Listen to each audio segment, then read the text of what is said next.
Bem-vindo ao Ser Divino Ser, Therapycast. Eu sou Adriana Ragazzini e no episódio de hoje falaremos sobre resiliência. Como enfrentar os desafios da vida emocional sem perder nossa conexão com a essência divina. Vamos explorar o que significa ser resiliente e como cultivar essa força interior mesmo nos momentos mais difíceis. Mas afinal, Adriana, o que é resiliência emocional? Resiliência emocional vai muito além de aguentar firme.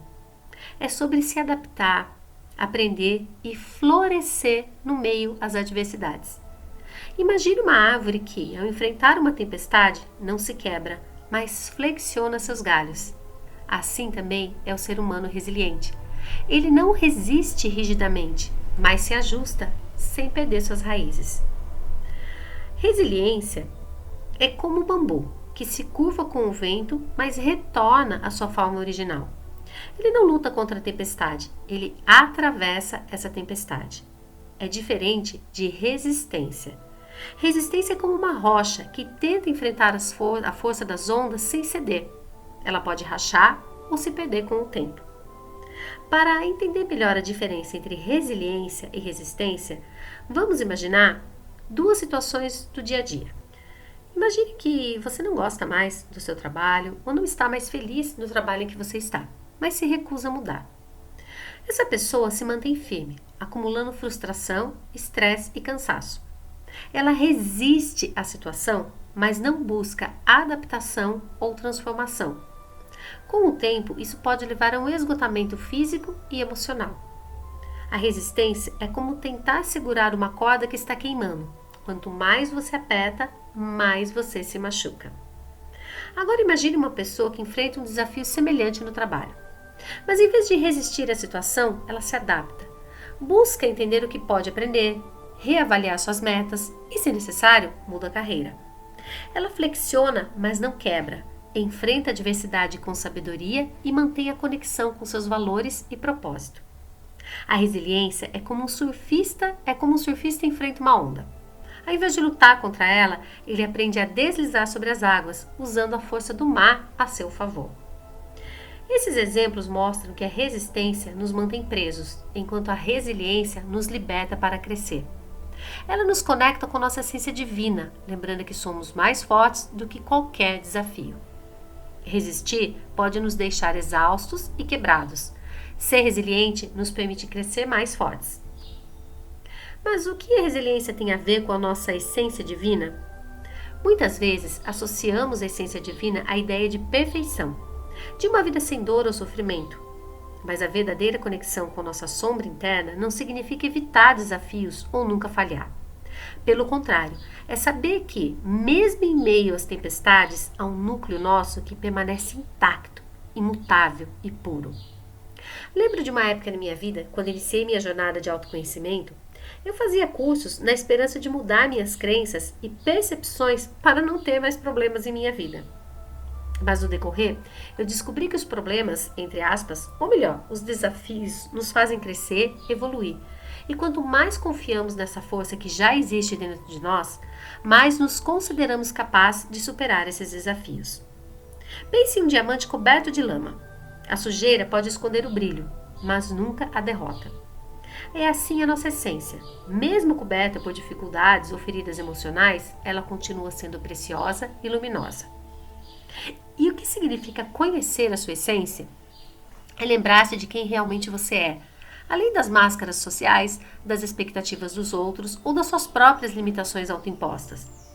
O autoconhecimento é a base da resiliência porque nos dá uma âncora interna. Quando você conhece seu valor, suas raízes e propósito, os desafios da vida perdem o poder de abalar a sua verdade interior. Pelo menos foi assim comigo. Quanto mais eu me conhecia, mais me valorizava e mais me sentia capaz de enfrentar e superar desafios. Imagine, por exemplo, se perder um emprego ou enfrentar o fim de um relacionamento. Se sua identidade estiver totalmente atrelada a esses papéis externos, você poderá sentir que perdeu tudo. Mas quando você se conecta à sua essência divina, percebe que esses papéis são apenas partes da experiência humana, mas não a totalidade do seu ser. As situações que enfrentamos são transitórias, como nuvens que passam pelo céu. A essência divina, no entanto, é como o céu infinito, está sempre ali, mesmo quando obscuro. A resiliência nos lembra dessa verdade. A dor pode ser real, mas não define quem você é.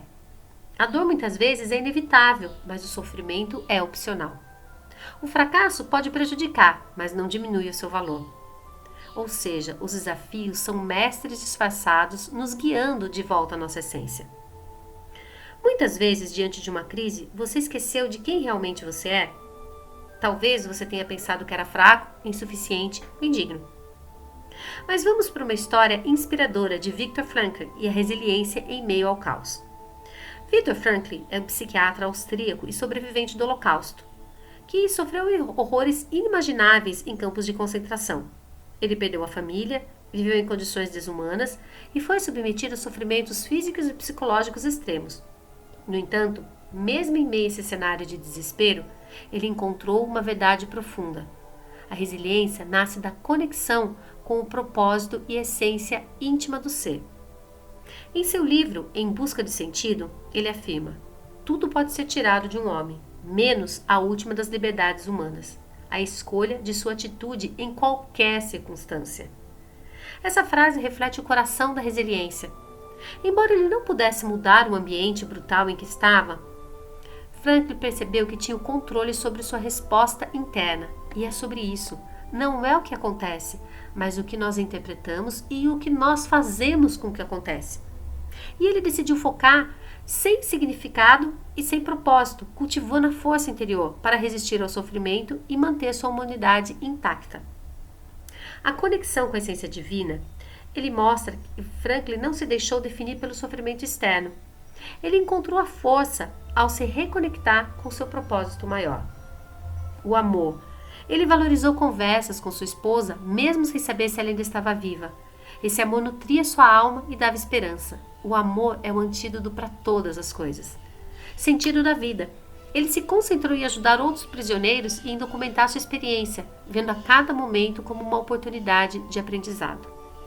Essa reconexão com seus valores internos, amor, compaixão e propósito, preservou sua dignidade e sua essência divina. Sempre digo aos meus clientes: não é o que acontece com você, mas como você interpreta e dá significado a isso. Os eventos da vida são neutros até que atribuímos algum significado a eles, ou uma narrativa interna. Esse processo de interpretação define nossa experiência e, consequentemente, nossa resiliência. E essas interpretações que vamos formando vão formando as nossas crenças, padrões de pensamentos e memórias. Você é um conjunto de todas as interpretações de todos os fatos que aconteceram com você. O exemplo de Viktor Frankl, ao enfrentar o horror do Holocausto, ele tinha todas as razões para se vitimizar ou se sentir derrotado. Ele poderia ter interpretado sua situação como um sinal de abandono ou falta de sentido. Poderia ter se identificado muito mais com o arquétipo da criança ferida, que nós falamos no episódio anterior. Ele poderia ter internalizado a dor e o sofrimento com algo definitivo e destruidor. No entanto, ele fez uma escolha consciente. Ele escolheu sair do papel de vítima, transformou o sofrimento dele em um propósito e viu a cada momento como uma oportunidade de crescimento espiritual e fortalecimento interno. E você não precisa passar por uma história assim para encontrar esse significado também. Vamos falar sobre o poder da narrativa interna. Imagine duas pessoas enfrentando a mesma situação difícil, como a perda de um emprego. Uma pode interpretar isso como o fim de sua carreira, achando isso inútil e sem valor. A outra pode enxergar uma oportunidade de redirecionar a sua vida, aprender algo novo e se reinventar. A situação é a mesma, mas a interpretação molda completamente a experiência emocional e o resultado final. Carol Dweck, em Um Mindset de Crescimento, a psicóloga, ela propõe que a nossa mentalidade em relação aos desafios é determinante para a resiliência. Ela difere entre dois tipos de mentalidade. A pessoa que tem a mentalidade fixa, que acredita que as habilidades e talentos são estáticos. Pessoas com essa mentalidade tendem a evitar desafios, temendo falhar ou parecerem convincentes. Pessoas de mentalidade de crescimento. Ela enxerga os desafios como oportunidades de aprendizado e acredita que é possível desenvolver habilidades através do esforço e da persistência. Mas o que isso tem a ver com resiliência? A resiliência floresce em mentalidades de crescimento, pessoas que têm mentalidades de crescimento. Quando vemos os obstáculos como mestres em nosso caminho, cada erro ou dificuldade deixa de ser um fim e se torna uma lição. Isso nos mantém conectados à nossa essência divina, porque entendemos que o fracasso não define quem somos. É apenas um degrau da nossa evolução. Por exemplo, uma pessoa que enfrenta uma crítica no trabalho ou na vida pode pensar: não sou bom o suficiente. Essa tem a mentalidade fixa. Já uma pessoa com mentalidade de crescimento pode refletir: o que posso aprender com isso para melhorar? Essa abordagem fortalece a resiliência e nos conecta com a ideia de que estamos em constante transformação e aprendizado. Troque o eu não consigo pelo eu sou capaz de aprender.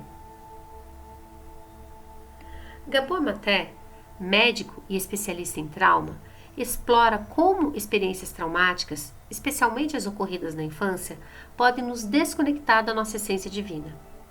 Em livros como Quando o Corpo Diz Não e O Lado Oculto do Amor, ele explica que o trauma não é apenas o que nos aconteceu, mas como internalizamos e carregamos essas experiências. O trauma cria mecanismos de defesa que, embora nos protejam temporariamente, nos afastam da nossa verdadeira essência. E acabamos desenvolvendo padrões de comportamento baseados no medo e na autoproteção, o que nos impede de acessar nosso potencial mais elevado.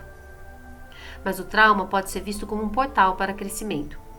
Apesar de doloroso, Maté destaca que o trauma pode ser um portal para autoconhecimento e a transformação.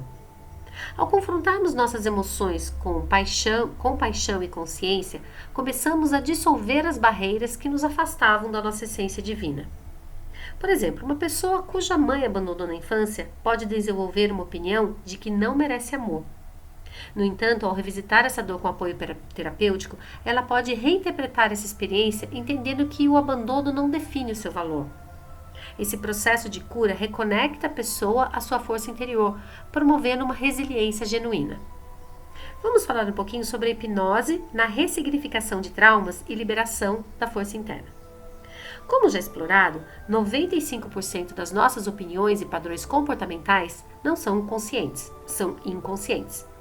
Essas opiniões, formadas muitas vezes na infância ou em momentos de trauma, guiam nossas decisões, emoções e percepções do mundo sem que tenhamos consciência disso. E a hipnose é uma ferramenta poderosa porque ela acessa diretamente essa camada mais profunda da mente. Durante o estado hipnótico, a mente inconsciente relaxa, permitindo um acesso mais profundo às memórias e padrões inconscientes. Isso cria um espaço seguro para revisitar essas experiências e ressignificá-las, sem perder o controle. Você não perde em momento algum o controle. Mas através das técnicas específicas, a hipnose ajuda a reinterpretar esses acontecimentos passados sob uma nova perspectiva. Por exemplo, um trauma de exclusão na infância pode ser ressignificado para que uma pessoa compreenda que a situação em si não foi culpa dela, mas uma limitação de seus cuidadores. Alguém que na infância sentiu-se abandonado pode carregar a opinião inconsciente de não sou digno de amor. Durante uma sessão de hipnose, essa pessoa pode revisitar essa memória original e, guiada pelo seu terapeuta, perceber que a situação reflete as limitações emocionais dos pais, não o valor dela. Esse entendimento libera muita carga emocional e permite uma reconexão com a própria essência e valor. Após ressignificar o trauma, a hipnose facilita a instalação de novas crenças fortalecedoras e de uma confiança. Isso cria um novo diálogo interno, alinhado com a essência divina. Por exemplo, eu sou digno de amor, eu tenho valor, independente das situações que a pessoa passa. Estudos mostram que a hipnose pode alterar padrões neurais, promovendo novas conexões no cérebro. De acordo com a neurociência, o cérebro não distingue entre uma experiência real e uma vivida intensamente em estado hipnótico. Assim, a hipnose pode criar novas memórias ou ressignificar memórias antigas, gerando mudanças comportamentais profundas.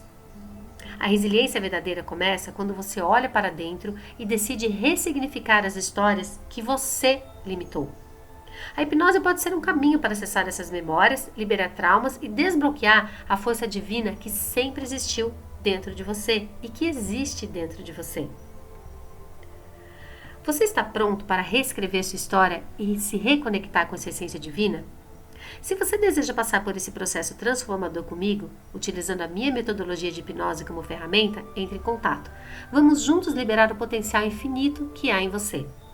No próximo episódio, vamos abordar o tema transformação pessoal, o desejo de superar limitações internas, como medos, inseguranças e opiniões sabotadoras, para alcançar um estado de maior equilíbrio e liberdade emocional. E eu vou deixar com você. O que em sua vida você vê como obstáculo? E se na verdade foi um convite para voltar à sua essência divina? Mude a sua perspectiva sobre isso e nos vemos no próximo episódio. Gratidão por me ouvir.